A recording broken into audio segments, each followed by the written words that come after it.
Alrighty, and with that, good afternoon everybody, and welcome back to Game Theory. Hope you all had a good spring break this last week. I hope you all got to travel somewhere, have some fun while we had a week off from class. Now it's about halfway through the semester. It's probably about time for your first midterm. And yeah, so sorry about being out sick for this last week. Thanks to those of you who reached out to me. I am feeling a lot better now after a stressing first half of the week. Thanks for submitting your quizzes online. I've not finished grading them. I plan to finish grading those over the weekend. And speaking of which, plan for today, we're going to talk about a third type of equilibrium state called a Nash Equilibrium. My next office hours are on Monday at 9 o'clock and after class. And as far as homework goes, I'm planning for the next quiz, which will be in person, to be on Wednesday. I decided not to make it Monday because I wanted to give you all the chance to come to me in office hours to ask about questions and such. So there'll be a quiz Wednesday. It'll be over the three types of equilibria. Dominant strategy equilibria, iterated dominance equilibria, and the type we're focusing on today, Nash equilibrium. And I will also post a homework 2 over the weekend with a couple practice questions in there to make sure you're ready for the quiz. Does anybody have any questions or comments before we get started for today? Okay. Joke of the day? Of course. I'll do that after the questions and comments. Got it. Just making sure you don't forget. Thanks, I appreciate it. I need that reminder a lot of the time. So, anyways, what would a mathematician call a couple of positions? A mathematician would call a couple of positions a paradox.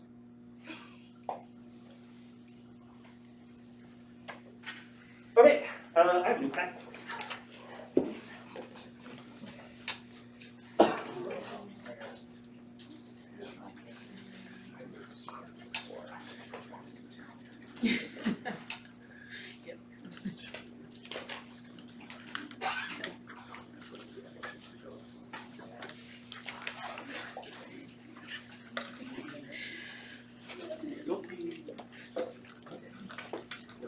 Alright, and I'm going to start by doing something a little bit unorthodox here. I'm going to start on page 3 of the packet. We'll come back to the first page, don't worry. So I thought it would be good to do a bit of review. So, yes? So this immediately says in a 2-player game. Can these be found in... These can be found in in-player games, but it's harder to visualize. We'll talk about those when the time comes. Alright, so as our kind of big example I want to talk about today, I want to talk about a game that you've never seen before. It is called the Modeler's Dilemma, where there's 2 players. They can each choose deny or confess, and if they both confess, they get -8. If one confesses, the other denies. The one who confessed gets 0. The one who denied got -10. And if they both deny, they get a payoff of 0. So in other words, it's prisoner's dilemma, but if both prisoners deny, then the cops don't have any minor evidence to give them both a year of jail time on, so both prisoners get to go free if they both deny it immediately. And I would like to analyze this game, before you go, and see what types of equilibria does this game have.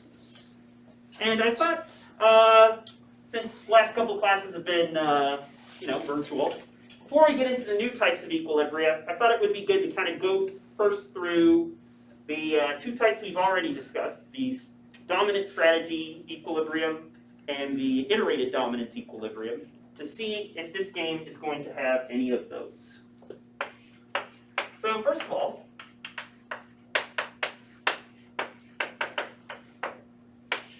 does this game have any dominant strategy equilibrium?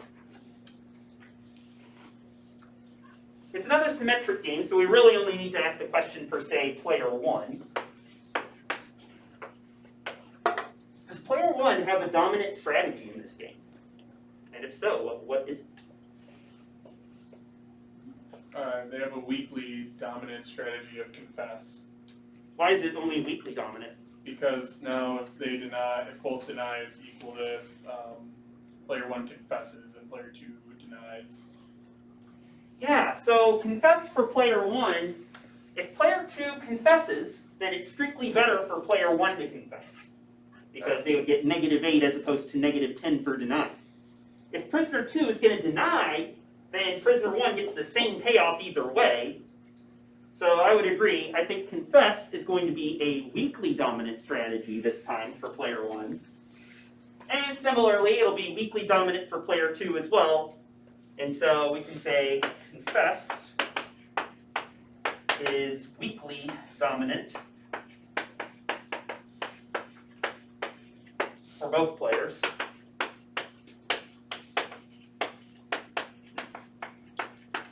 And so with that, we would get an iterated strategy, not iterated, dominant strategy equilibrium of confess, confess.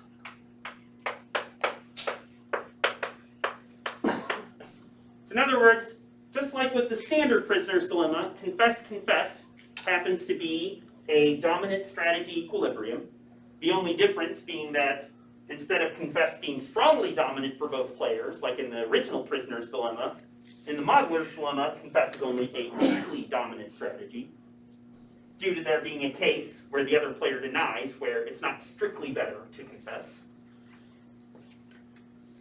How about iterated dominance equilibria?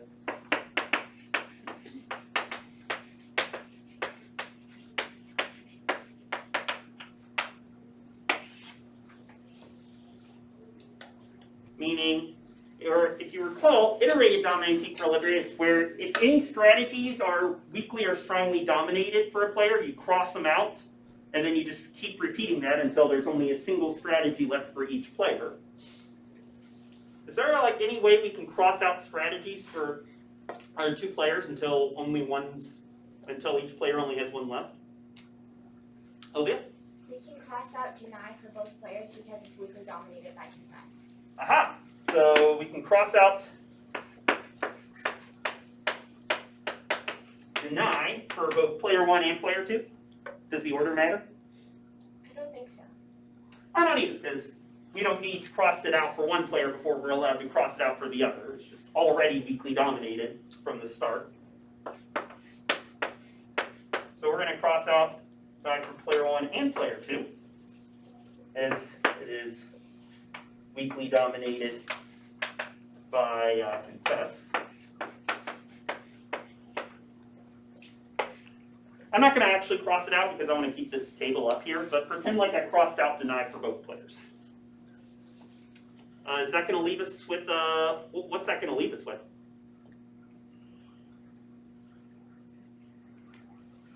Confess, confess. Yeah, it's going to leave us with confess, confess.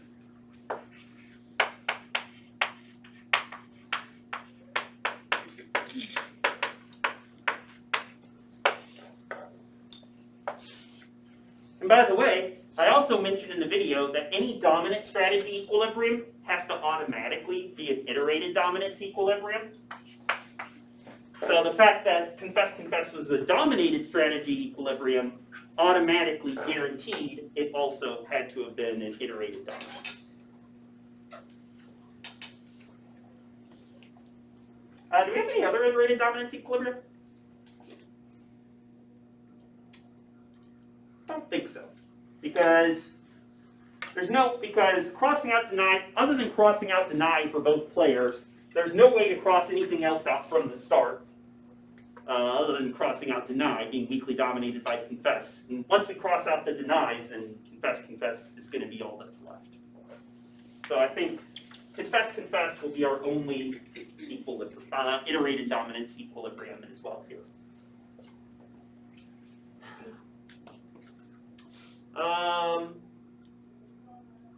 Grace, let's say the 2 of us were to play this game. What are you going to choose? I would probably choose confess, just because it's weakly dominant. Hey, wait. Let's say the 2 of us are going to play this game. I'll deny. I'm going to deny as well. Yeah, why did you choose deny? It's the best payoff for both. Yeah, it's the best payoff for both. It gets us each out free, and Whereas if we both confessed, it would get us -8. I think that personally, if I were playing this game with someone else, I think there's more incentive this time around to deny, because if the other person denies, it doesn't do you any better this time to confess. If I knew what was going to deny, for instance, then confessing or denying is all the same for me. So it really comes down to how much do I want to screw Whit over. And so, deny, I think, even though it isn't a dominant strategy equilibrium or an iterated dominance equilibrium in this game, I still think that's kind of a strategy profile of interest to me. And so with that, we are finally going to introduce our third type of equilibrium. Here, I'm going to jump back to the front page, which is the idea of a Nash equilibrium.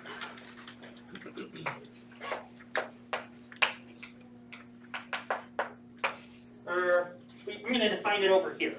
I'm going to say that a strategy profile S star is a Nash equilibrium, and this will be our third and kind of final, at least for a while, type of equilibrium state that we're going to be working with. And in fact, the one we're going to be working with more over the course of the semester, a lot more than the other two. Where a Nash equilibrium is a strategy profile where no player has any incentive to deviate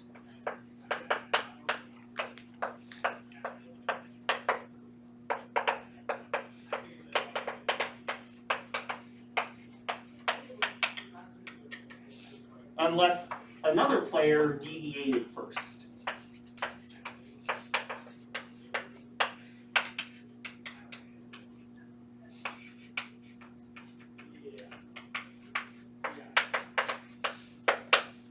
And if we wanted to write this in a formula, we could say that phi sub k of S sub k star, comma, S sub negative k star is always going to be greater than or equal to pi sub k of sk prime, comma, S sub negative k star for all k, meaning for every player in the game, and for all possible strategies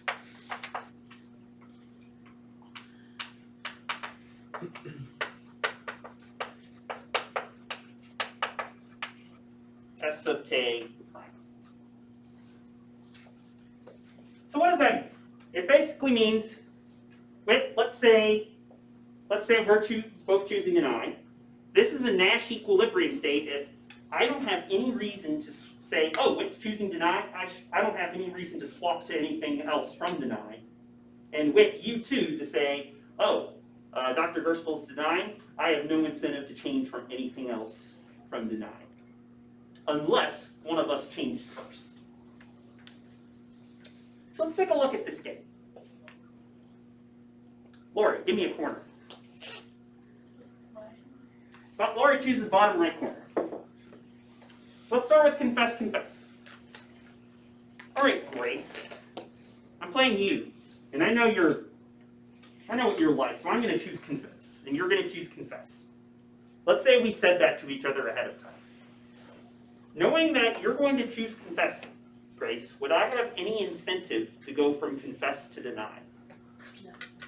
Doesn't look like it, because if we're currently here in the table, meaning I know I'm getting a payoff of, let's say I'm player 1, Grace is player 2.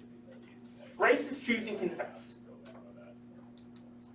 If I switch from confess to deny, I would be going from a payoff of -8 to -10. I have no incentive to change my behavior from confessing. In fact, if I changed from confess to deny and Grace stayed the same, I would be losing payoff. I would go from -8 to -10. Grace, on the other hand, seeing that I'm in the confess row, again, Grace is player 2, if Grace swapped from confess to deny, she would go from a payoff of -8 to -10. Would you like to go from a payoff of -8 to -10? No. No, that's not good. She has no incentive to do that. She has incentive not to do that, in fact. And thus, confess is going to be a Nash equilibrium. Because this is going to be a state in the game where neither player can increase their payoff by switching strategies from this profile, unless the other player changed it first.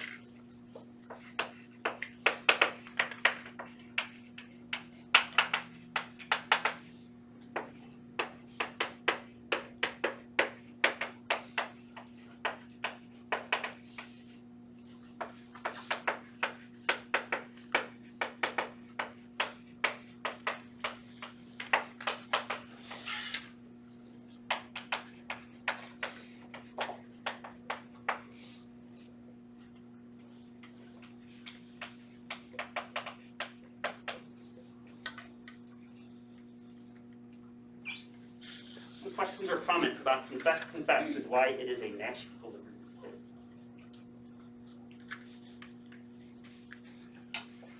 All right.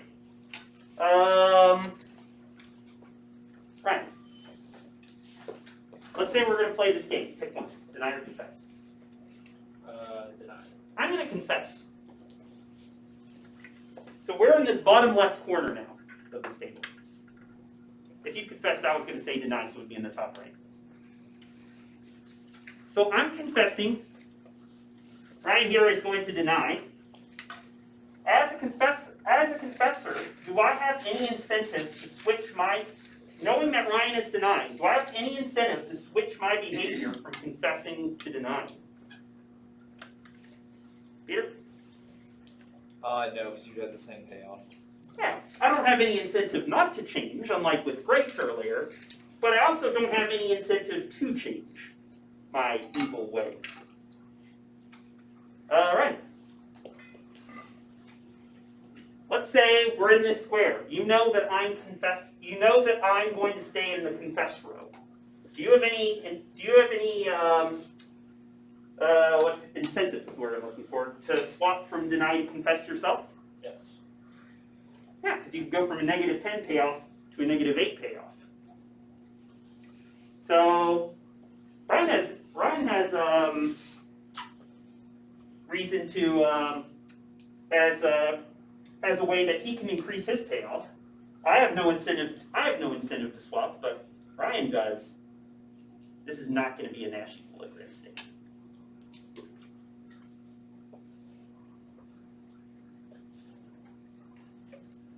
So confess, deny, and similarly deny, confess for basically the same reason. Because the person because one of the players has incentive to swap their strategy. And so finally, Bennu, let's play. Deny. I also choose deny. Thank you for denying, so because I was going to make you if you didn't. All right, Bennu and I are both denying. So we're here. So Bennu, knowing that I'm in the deny row, do you have any incentive to change from your strategy from deny to confess? So right now you're getting 0. What would you get if you changed your strategy to confess? Still 0. You would have 0. So you have no incentive to really change. You have no incentive not to, but you also have no incentive to change your strategy. Would I have any incentive to change my strategy? No. For the same reason. I would go from having 0 to 0 if I decided to suddenly backstab in here. After the first day of class, I might. And so, but I have no real incentive to change my strategy either. So what does that mean?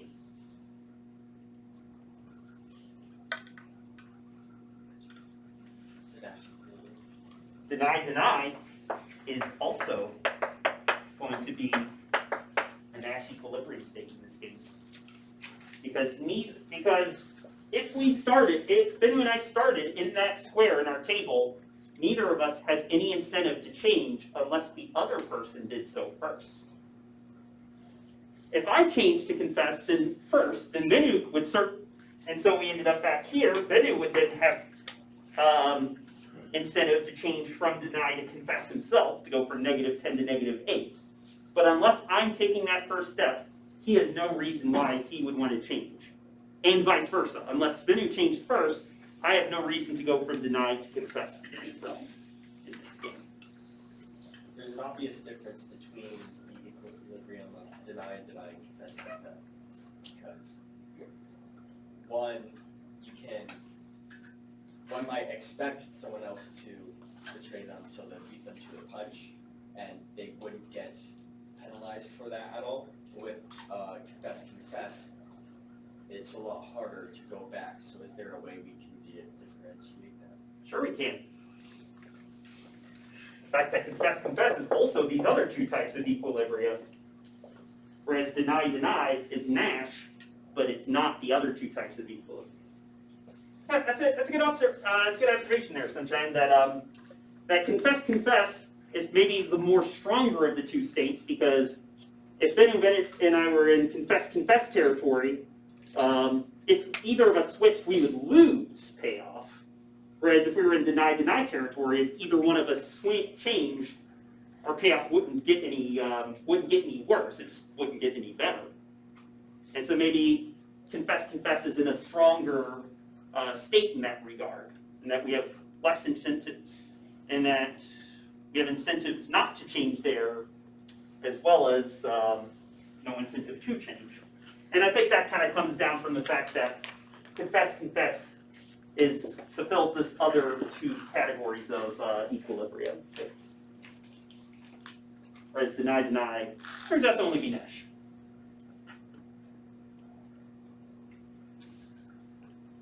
What's the moral of the story? With the Nash equilibrium, you're not necessarily comparing across all your strategies and all situations like you are with dominant strategy equilibrium and iterated dominance equilibrium.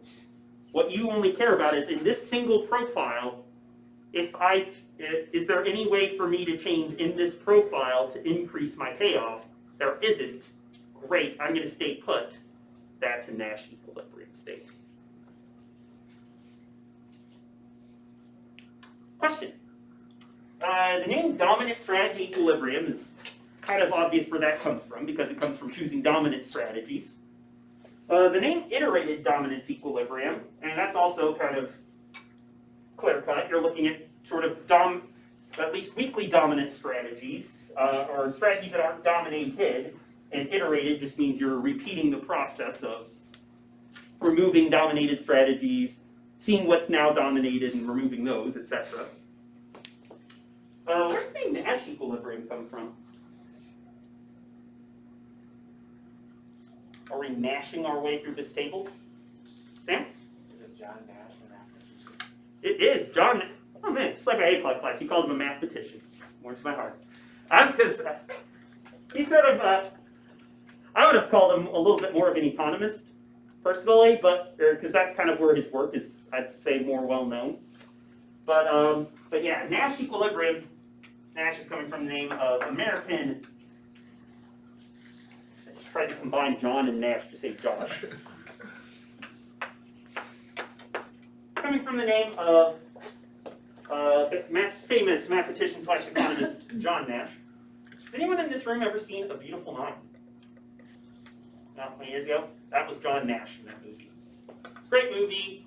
Doesn't really focus on like his work so much as it does his mental illness and how it affected his life. But it's like, what, like 20 years, 15, 20 years old now. Good movie, recommend it. We don't have time to see it in here. There's also some stuff that might be inappropriate to show in a classroom setting. But I definitely recommend the movie. And this is going to be the type of equilibrium we focus most on for the rest of the semester. Follow-up question. We know that all dominant strategy equilibria are also going to be iterated dominance. So if I were to draw a sort of Venn diagram here, we'd have something where dominant strategy would be like a circle inside of iterated dominance. because all dominant strategy equilibria are also iterated dominance equilibria, but not vice versa. What do you think the relationship between these two and Nash equilibrium is going to be? Olivia? My guess is that it would intersect both, but not fully include either. Ooh, okay, so sort of be like something like that. I think, off the top of my head, that'd be my guess, but I don't know. Interesting. Would it just be like a bigger circle, like outside of iterated? Meaning all iterated are also Nash, but not vice versa? Yeah, Nash. Wait, all Nash are not iterated or dominant.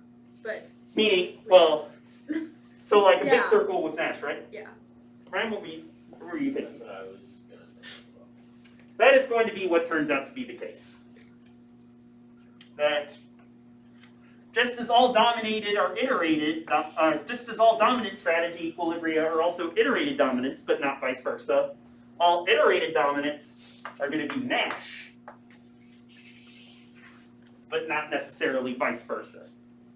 For an example of the not vice versa, we can see an example right here of a Nash equilibrium, deny, in the modeler's game, that is not an iterated dominance equilibrium. But the fact that if you ever have an iterated dominance equilibrium, meaning you have weakly dominated strategies that you can just toss out each time, that automatically is going to be Nash for reasons you all are going to be discovering soon. Yes? So when you're talking about confess, if you say that's a Nash equilibrium, would you have to get more specific eventually and say that it was dominant? Because like it goes down the line into the circles. What do you mean it goes down into the circle? Like it goes, like it's a dominant strategy that's also an iterated dominant. Oh, yeah, also yeah. Nash. So like if you were to just say that's a Nash, like would you have to also say it's a Nash and an iterated and a dominant? That depends on what the question was asking. Okay. If I asked you, which of the three types of equilibria is this, and you said it's Nash, you would then need to go on and explain the others. But if you're able to show something as a dominant strategy equilibrium, you could then say, because it's a dominant strategy equilibrium, it automatically also has to be iterated dominance and Nash. Okay. But if all that I was asking you was like, is find all Nash equilibria in this game, you wouldn't necessarily then need to go and further clarify. Okay. I'll tell you what I'm likely to ask on a quiz question though. It's probably going to be something like, here's a game, find all dominant strategy equilibria, find all iterated dominance equilibria, find all Nash equilibria. And there's probably going to be at least one Nash, and there may or may not be the others. It'd be a very troll move of you to give you a quiz question where there were no equilibria of any type. Sounds like fun. I'll consider it. So Dr. Burstall, do we really have to go through each entry in the table every single time? Doesn't it, and like kind of do these thought exercises? Isn't that kind of tedious? There's a couple different ways that if you have like a game in table form like this. By the way, starting next week, not all games are going to be in table form. Heads up. There's a couple ways. There's a technique called the arrow method and a technique called the box method that you can use on a table to kind of help you more easily see what's in Nash equilibrium. And I want to start with the arrow method. So with the arrow method, what you do is you go through each row and each column, and you sort of see, let's say we're in this top row right here, the deny row. I'm going to draw an arrow from any cell in this row to another cell if player 2 has incentive to change their strategy within that cell. So let's say player 1 is denied.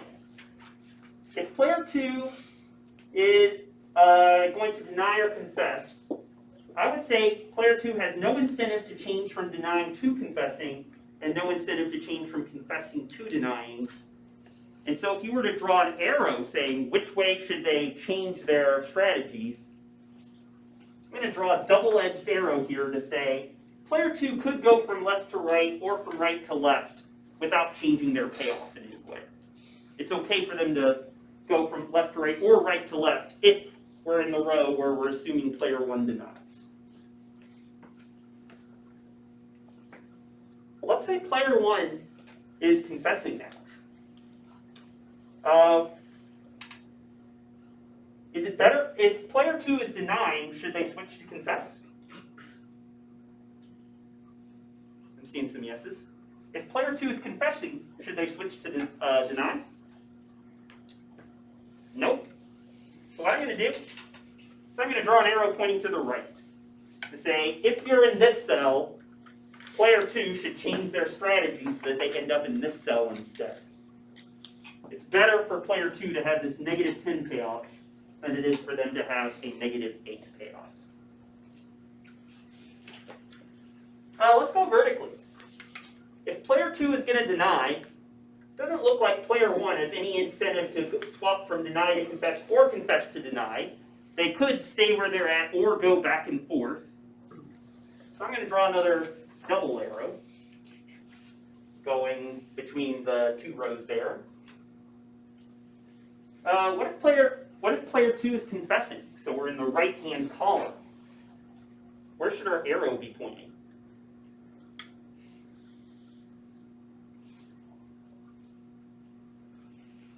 Should be going like in a parabola? Sure. No. A points for creativity. Okay. It should be going from confess to deny, From confess. right? Because it'll go from negative 8 to 0. That's true. However, whose payoff is going from negative 8 to 0? Oh, player 2. I'm looking for player 1, right? Yeah, because if we're assuming we're in this column, player 2's strategy is fixed. So player 1 is trying to decide should they change their strategy in order to be able to increase their payoff. It's a very subtle point, and that's a mistake I know I've made several times before.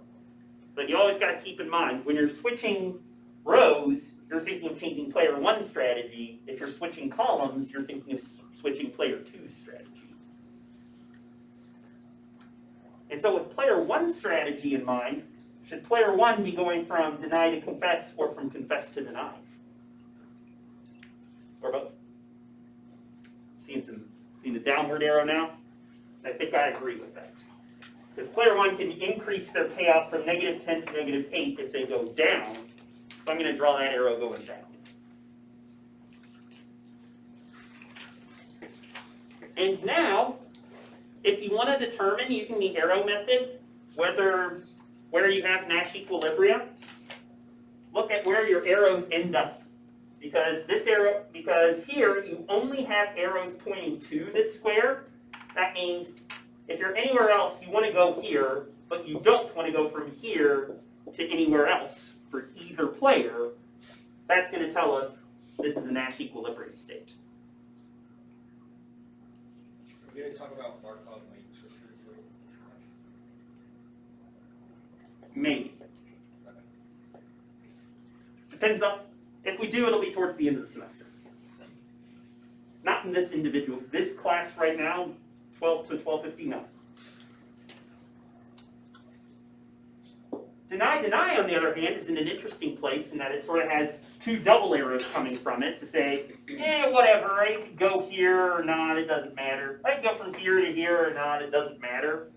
There's no arrows that are only pointing away from this square, and so that square is also a Nash equilibrium. And finally, if you compare that with the bottom left corner, there's an arrow that says, hey, dummy, don't end up here. Why would you end up here? Go to the right. Player 2, switch to confess. You're going to get a better payoff. Even if player 1 doesn't change. This is not a Nash equilibrium square because you have an arrow only pointing away. And similarly here, we have this arrow that's pointing only away from that square, not back towards it as well. So this is not a Nash equilibrium.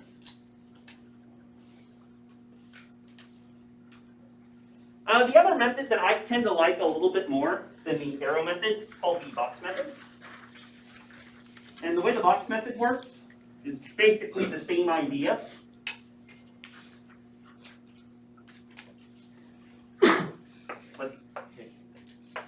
but in the box method, the way it works is you draw appropriately, you go through each row, and let's say we're in the player 1 denies row.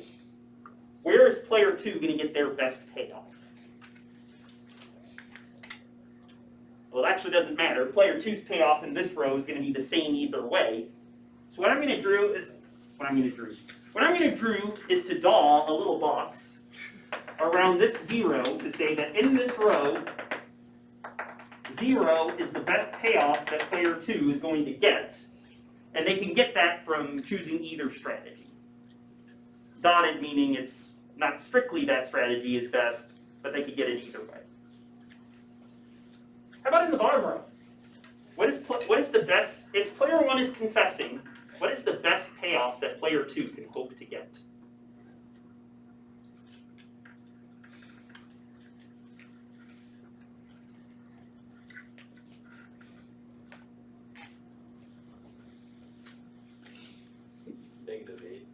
-8. -8. And what does player 2 have to do to get -8? Confess. They have to confess. So -8 is strictly best payoff they can get. I'm going to put in a solid box around that -8 to say that -8 is the best payoff in this row that player 2 can hope to get. And now we repeat for the columns to see what's player 1's best payoff. So if player 2 is denying, player 1 is going to get, doesn't matter what they do. Their payoff's going to be 0 either way. So I'm going to draw a dotted box around the zeros.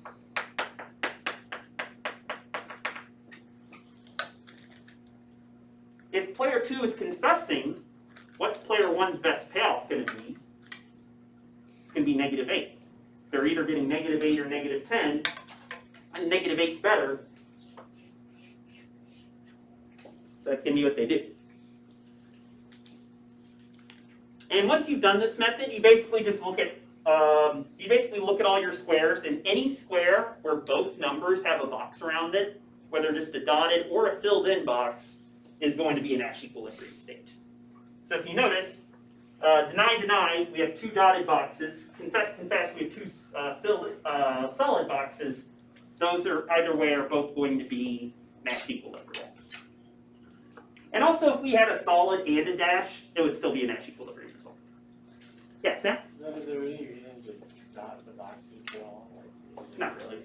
Like Not really, other than the fact that having dotted versus filled solid boxes can be often helpful if you're trying to also look for other equilibrium types. But if all that you're interested in is Nash equilibrium, then there's no real reason to do the dotted as opposed to just filled it in. Dotted sort of smacks of strategies that are weakly dominant. It's a hallmark of weakly dominant versus filled-in boxes like that are strategies that are more strongly dominant. There's a correlation towards. Any questions or comments? All right, you all have the next 12 minutes. And what I would like you to do is, with your neighbors, I have 2 other games in this packet. The Boxed Pigs game and the Battle of the Sexes. What I would like for you to do is for each of these 2 games, find all equilibria of all 3 types. So find all dominant strategy equilibria, all iterated dominance equilibria, as well as all Nash equilibria for these other 2 games. As always, you're encouraged to talk to your neighbors and or to flag me down and ask questions. For the Boxed Pigs game, I just want to point something out. The idea behind the Boxed Pig game is 2 pigs are in a cage. There's a big pig and a small pig. At one end of the cage, there is a lever that they can pull. And if they pull the lever, it costs them 2 units of food to pull it.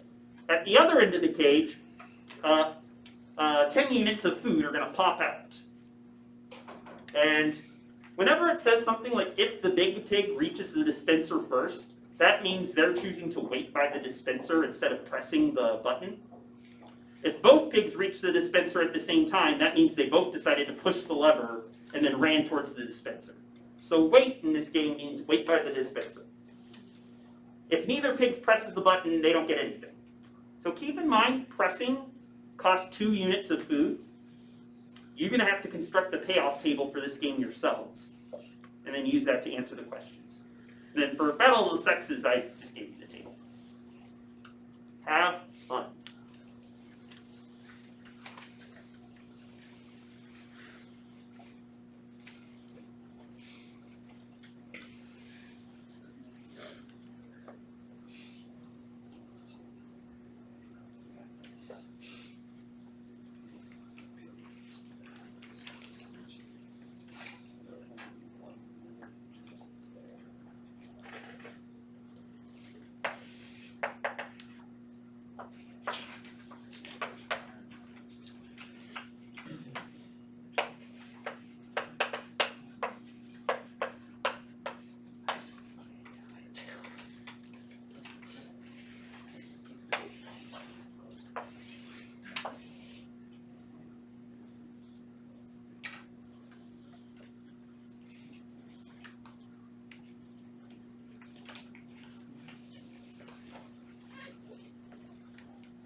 That's fine, I haven't done that.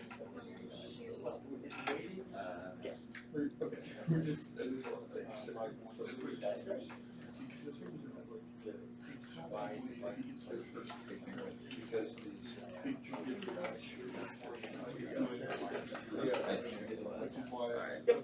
Yeah, you got the right idea there. So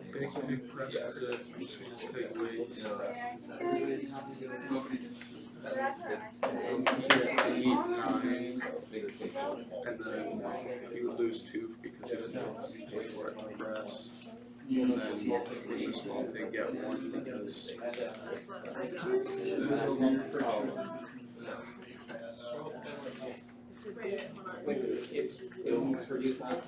Which is big. Maybe I got it backwards.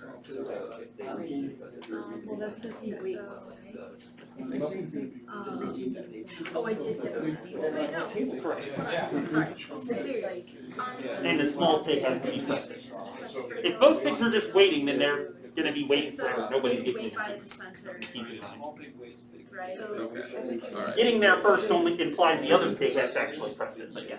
So they're waiting by the dispenser, so there's 10 units of food in all. So Does the not get big there pig first. is 9, Correct. the little pig is 1. If the pig presses it, they're getting a second. Unless they both press it, in which case they'll get their So wait, hang on, so if the big pig reaches the dispenser first, that means the small pig presses.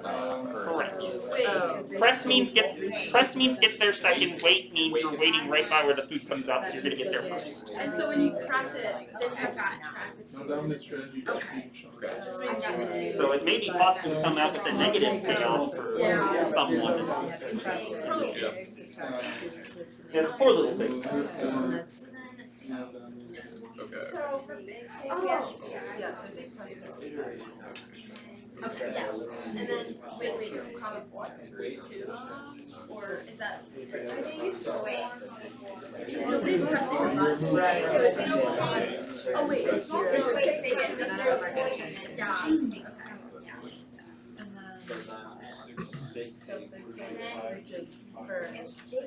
So we remove weight, Okay, so He gets 9. then it's better when we remove press. presses, He doesn't have to and like small pig spend it. gets. Small pig gets 4. Yeah, Big pig gets 6. okay. 9. But then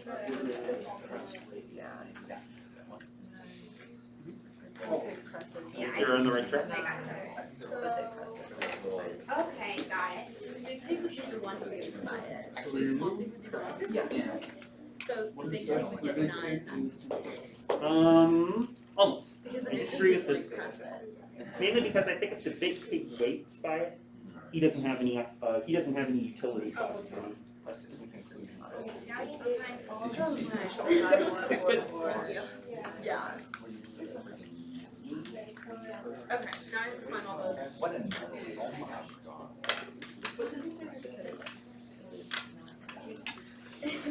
Yeah, it's a little So, And then 1 and 2 aside from. Weight. So we have a dominant strategy equal to So I guess we start with. weight for both things is high at the bottom. So it's like check. If you don't find any Nash, you automatically know there's none of anything else, so. Oh, I tend to like to start with Nash, but also if you know there's a dominant, then it has to be the other two too, I so. thought strong down I would recommend doing iterated second. every time. yeah, for small. Oh, right.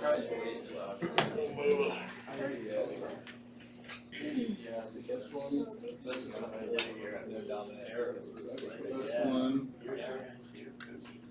Oh, you're doing the box and that's what Okay, so we start with the first row, and we're trying to figure Oh, listen, out. I like five. Oh, yeah. I don't think We're I trying understand to figure out what's small. Keep working through some of these, I think over time they'll start making a little more sense. Oh, so the box is like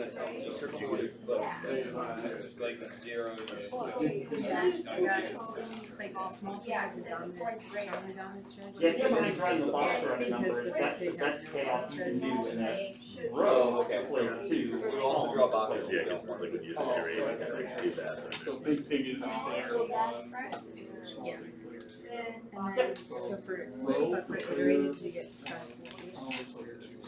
Other way around. Yes. Because for player two, you want the biggest in the row, because player two You guys can, got no dominant, right? player two changes column by changing their strategy, so they stay in the same row whenever they change their strategy. Yeah, because they can go from one to the other. So, like iterated, he knows that when you're. Why is this go that way? So you get rid of that, and then the big have, Player one can get from 5 to 9 by going down in that column. So that means you only. You got it. Okay, now I get it. Nice. And then the box method is basically the same idea, you're just drawing boxes around biggest instead of drawing arrows towards biggest. I just need to remember And where so- now, that'll be good. It looks like it might be down the strategy of pillars, and maybe we should check. That took me a while to wrap my mind around too, because it feels like it should be the other way Yeah, around almost. that's what I was So, just. but I guess not.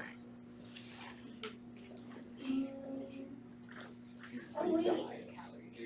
So small thing dies. Okay. Is this one where what? It's not from down. You have, he dies? Will the small pig die when they go 1, 2? Like, how do you have that? I think the small pig just gets a little The bit small hungry. pig eat himself?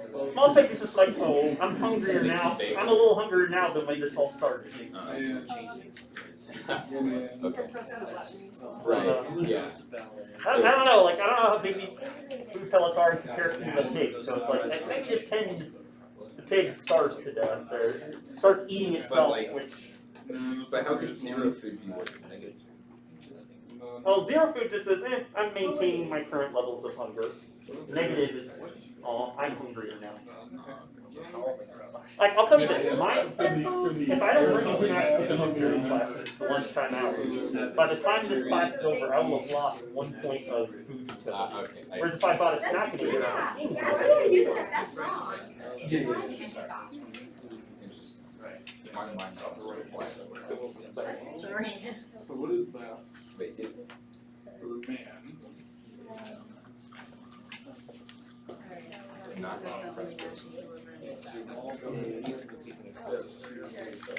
We're stuck pretty much get rid of them.